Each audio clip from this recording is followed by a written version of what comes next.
যেই কৃষকরা ক্ষতিগ্রস্ত হয়েছে, যাদের ফসল নষ্ট হয়েছে, তাদেরকে লোকেট করে আগামী 3 মাস আমরা তাদেরকে চেষ্টা করব সরকারের পক্ষ থেকে সহযোগিতা দেওয়ার জন্য। হাউসকে অবহিত করতে চাই, প্রবল বর্ষণে সুনামগঞ্জ সহ সকল হাওর তলিয়ে যাচ্ছে। আমাদের কৃষকরা মাঠে লড়াই করছে ধান কাটার জন্য।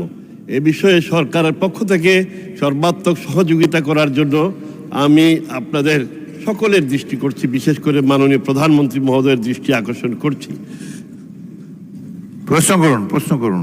মাননীয় মন্ত্রী মহোদয়, আপনার উত্তরে দিয়েছেন, এই জন্য আমাদের এলাকার পক্ষ থেকে আপনাকে ধন্যবাদ।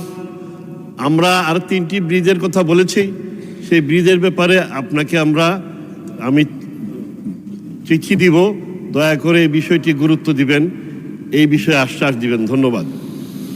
নন ইনভার্টার এসির দামে ঘরে আনুন বিদ্যুৎ সাশ্রয়ী ইনভার্টার এসি। এখন 1.5 ton my one inverter AC মাত্র 48,900 টাকা পাওয়া যাচ্ছে মিনিস্টার শোরুমে।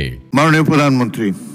স্পিকার, মাননীয় সংসদ সহ আপনাকে ধন্যবাদ। আসলে আমি ওভাবে বলতে চাইছি না। আপনি যেই কৃষকদের ব্যাপারে যেই কনসার্নটি এক্সপ্রেস করেছেন, এটা আসলে খুবই একটি কনসার্নিং ব্যাপার।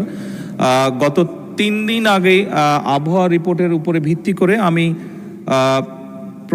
স্থানীয় প্রশাসনকে, এই 3টি জেলার স্থানীয় প্রশাসনকে নির্দেশনা দিয়েছিলাম মাননীয় স্পিকার, যে যদি এরকম হয়, আবহাওয়া যা বলছিল, প্রেডিকশন যা ছিল আবহাওয়ার, সেই ভিত্তিতে যদি বৃষ্টিপাত হয় তাহলে যেন তারা প্রিকশন নেয় কী কী করা যায়।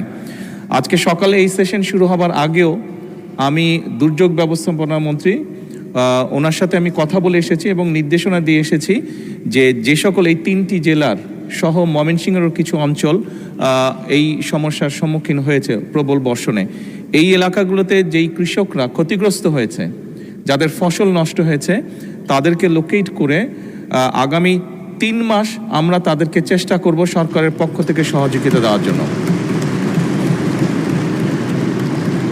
ধন্যবাদ মাননীয় স্পিকার।